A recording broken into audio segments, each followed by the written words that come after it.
देखिए, पहला चरण में तो अभी पार्टी एक प्रदेश अध्यक्ष की नियुक्ति की प्रक्रिया में लगी हुई है। और रही बात किसी एक जातीय समूह का काट क्या हो सकता है, तो राजनीति में कई फार्मूला समय समय पर लागू होते हैं। और चूंकि एक छोटा राज्य है, कहीं कहीं कुछ जाति समूह ज्यादा हैं, किसी प्रमंडल में कहीं कम है, तो उस अनुकूल उसके अनुपात में नेतृत्व, अपने यहाँ नेतृत्व भी हम प्रदान करते रहते हैं। आज हमारे यहाँ सभी जाति सभी समुदाय के विधायक हैं, सांसद हैं, पदाधिकारी हैं। तो जो विषय आपने कहा कि इस अमुक समुदाय अमुक जाति के काट के तौर पर भारतीय जनता पार्टी क्या सोचती, भारतीय जनता पार्टी कुछ ऐसा संकीर्ण मानसिकता लेकर कभी राजनीति में काम की नहीं है।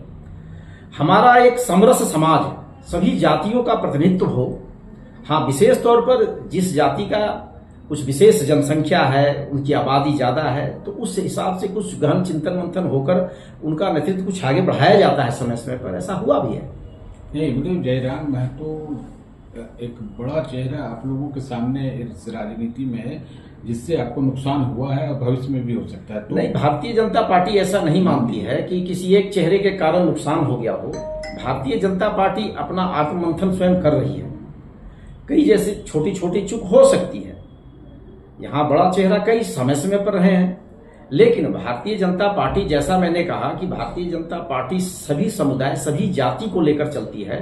और अपना जो दल है ये कार्यकर्ता आधारित दल है, जाति आधारित नहीं है, क्षेत्र आधारित नहीं है। तो इसलिए कोई जाति की प्राथमिकता हमारे यहाँ नहीं होती है। उसी जाति से एक अच्छे कार्यकर्ता निकले, इसका प्रयास रहता है। लेकिन कोई हमारे यहाँ बहुत बड़े एक चुनौती के रूप में ऐसा भारतीय जनता पार्टी नहीं मानती है। नहीं, कोई हमारे यहाँ, मैंने कहा ना कि भारतीय जनता पार्टी झारखंड प्रदेश को हमने सींचा है। ये जो झारखंड प्रदेश का निर्माण हुआ है, ये भारतीय जनता पार्टी के प्रयास से, स्वर्गीय अटल बिहारी वाजपेयी के संकल्पों के कारण हुआ है। तो यहाँ के जन जन में यह धारणा है कि भारतीय जनता पार्टी जो करेगी अच्छा करेगी।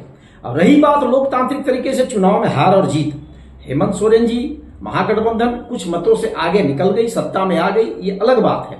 हम पिछड़ गए, कुछ नीतिगत कुछ मामला हमारा रहा होगा, हमसे कुछ मिस्टेक हुई होगी, तो हम पीछे रह गए।